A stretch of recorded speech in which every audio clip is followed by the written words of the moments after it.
Speaking about the anxiety, it flips around on the other side too. So the buyer, I was talking with somebody yesterday about this. The buyer's like all excited. They're coming into onboarding. But what happens with them? They get distracted. They've got shifting priorities. And then all of a sudden they're paying way less attention to the product that they bought for one particular reason.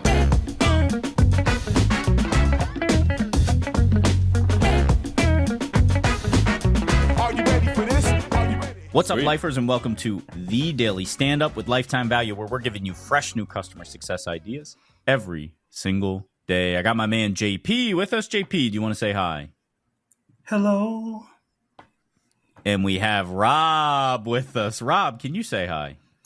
Salamat pagi. And Did I get that right? Do you know, Brian? No? And we have Brian with us. Brian, can you say hi and tell Rob whether he's correct? He is correct. And hey. JP, I think I'm the one you're looking for. I like this. Okay. And I'm your host. My name is Dylan Young. Brian, thank you so much for being here and for playing along. Can you please introduce yourself? Yeah, glad to. Thank you for having me. I'm making a transition here into being a consultant, which is how I connected with Rob. Also connected over Boston, went to school at Northeastern, so know the city well. And JP. Yeah, really exciting time for me. So Rob knows he already used some Malay. We're also transitioning to move to Malaysia over the summer and grow the business both in the U.S. and Southeast Asia. So the consulting that I work on is post-sale revenue, driving retention, expansions, and making sure customer insights flow back to sales, marketing, and product. Are you at all regretting making all of these decisions at the same time? Oof, it is a lot. No, I'm excited, man. 2025 is big decision land. And I operate well when there's execution to be done. And these are monster executions. So I'm on it. Hell yes. I like that. I like that attitude. For me personally, I'm terrified for you. I'll just keep that inside. Brian, you know what we do here? We ask one simple question of every single guest, and that is, what is on your mind when it comes to customer success, post-sale revenue? I like the way you said that. You put it right in the title, the thing that everybody wants to talk about right now. So why don't you tell us what that is for you? I think the funnest thing for me is to combine business process and topics with humanity, how humans act, how humans think, how our brains work. And I just had a fun conversation a couple of days ago with somebody talking about procrastination in particular. So this is interesting because I'm going to build a ring around you and Rob, and I'm going to let you guys just fight it out. Because Rob, it sounds like you think about this exactly the same way, but you used a very different word than Rob typically uses. So I want to hear more about this conversation, how you think about this intersection. And then I'm not even going to say anything, Rob. I just want you to come right off the turnbuckle and give Brian your best response. All right. So the topic was, I'm trying to help founders focus on their post-sale revenue strategies. But my mini epiphany was, if I'm a founder, I know what marketing is, I know what sales is, I know what finance is, and I know how to code and bang out code. Put on my headphones, I can bang out code. All those deliverables have a solid playbook.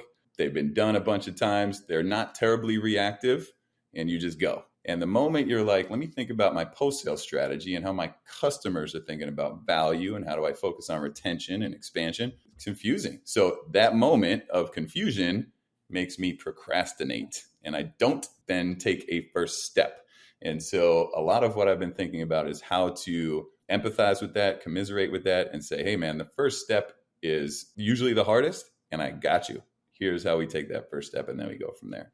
So that moment of confusion is what I've been thinking about, and how to take that first step, and what blocks people from taking the first step. You just want me to go. Go ahead, DJ Bobby Z. Come off the top rope.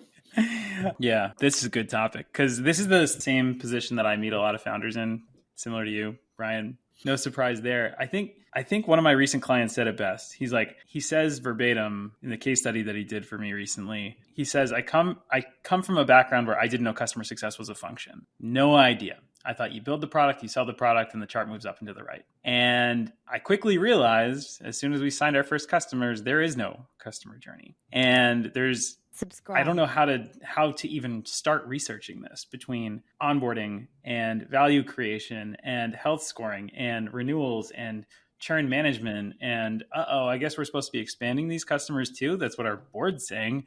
And then, referrals, those seem cool too. Why don't we get a bunch of referrals?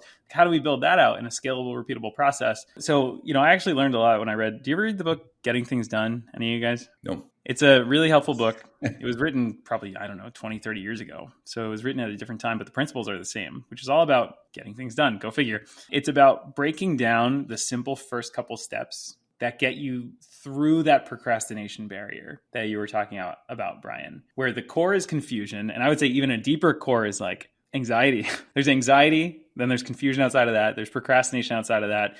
And so if you can, the one thing that can just cut through all those layers is if you can ideally identify the most single fundamental principle of what you're trying to do, which maybe it's make customers perceive value, maybe it's onboard customers, maybe it's get customers to renew and collect revenue on the back end of that. If you can identify the one core principle that you're trying to achieve and the one next step that you can take toward that goal, and if you do that enough times over, you can actually build a full-on 30, 60, 90 plan that you can approach without anxiety. It's kind of nice. So that's like one of the things that I think people like you and I get to bring to the world.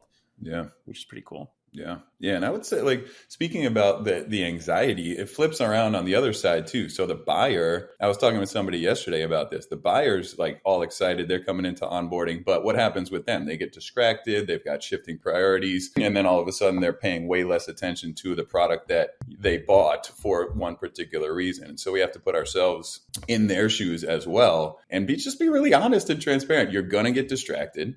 Something's going to change. And can we commit right now to say when those things are shifting that we're just talking, to your point earlier, it's just like the fundamental principle of retention, expansion, and customer value is communication. You have to have that open line of communication between the vendor and the buyer and multiple stakeholders, if best, just to be able to talk as people. Like, let's be on the same side of the table. Like, that to me is a really powerful visual that I like to use a lot in these scenarios. JP, go ahead. Yeah, I was thinking about when you talked about that gap, Brian, when you talked about, sort of having all these wonderful skills, these tools, knowledge, what have you, and then having that gap, right, in that space. And what my mind sort of went to as I was hearing things was like getting on your own side. I think that's such an important thing. Like, you came on and you really seem to have I perceive you to have a strong belief in yourself. There's no way you went to move to Malaysia and started and do all this unless you believed in yourself, right? And now you are actually seeing things happen. But the fact is, like, there really is no crystal ball in life.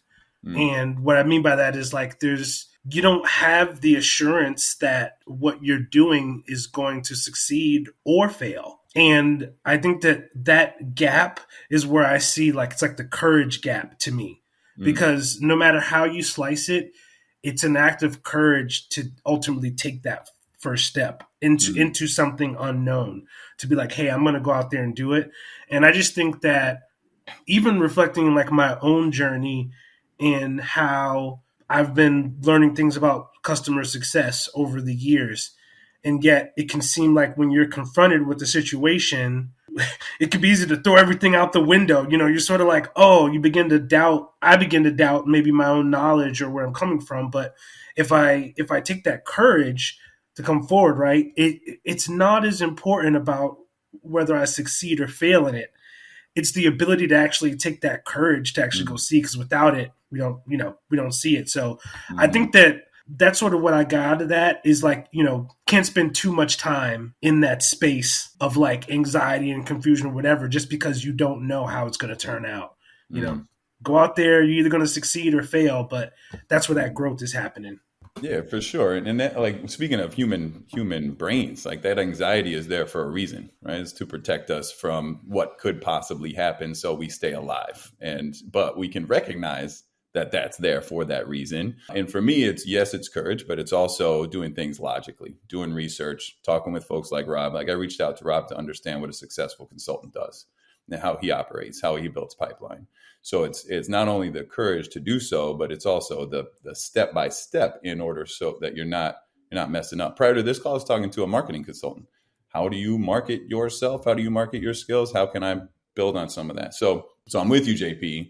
You got to have that understanding first that your brain is telling you one thing for a reason, But we've evolved to know that that exists for a reason and that we can act against it and then take some steps that match the possibility with kind of logical process too. If I can add one thing too that I've learned from experience, like I'm a chronic overthinker, and I've learned so much more by just forcing myself to action and reflecting on that, as opposed to dawdling forever and ever, optimizing the decision. But it happens to me all the time. This all makes me wonder. It seems so elementary to have an idea about a problem to solve, to build something that can solve that problem, and then go find people who might also have that problem that you can sell that thing to. And it also seems like a very small piece of the pie as compared to what it takes to run your business once it becomes a business, which is basically you sell this product or service to a couple of people at least. So all of the like bookkeeping and the post-sale revenue and HR, it seems like all of that is a bit of a black box to the founder that you described at the very beginning, Brian. And so I don't mean to downplay what it is that we all do, which is the post-sale operations stuff and customer management. But I think that there's a lot that founders don't know how to do. And we would do well in our roles to just keep that in mind, that they are not the end-all, be-all, all-knowing individuals that we often think because they are visionaries. They had this idea, they went after it. I don't really have any like learning that comes from that, except that's sort of what it made me think of is that there's so much more to the world of business than these guys originally think. And I think most people originally think. Brian, that is our time. Very exciting stuff happening for you. I would love for you to come back and maybe let's just talk about Malaysia. I want to hear what happens with that whole experience and how you manage a business that is at least in part anchored in the U.S. while working on the other side of the world. I'm mostly interested in hearing about that, but also your trials and tribulations as you build this thing out. Until that time, Brian, we do have to say goodbye. Terima kasih. Jumpa lagi. Yep, I agree.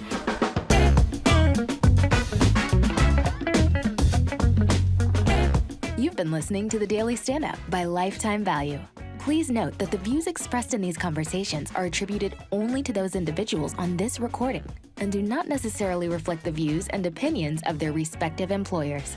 For all general inquiries, please reach out via email to hello@lifetimevaluemedia.com.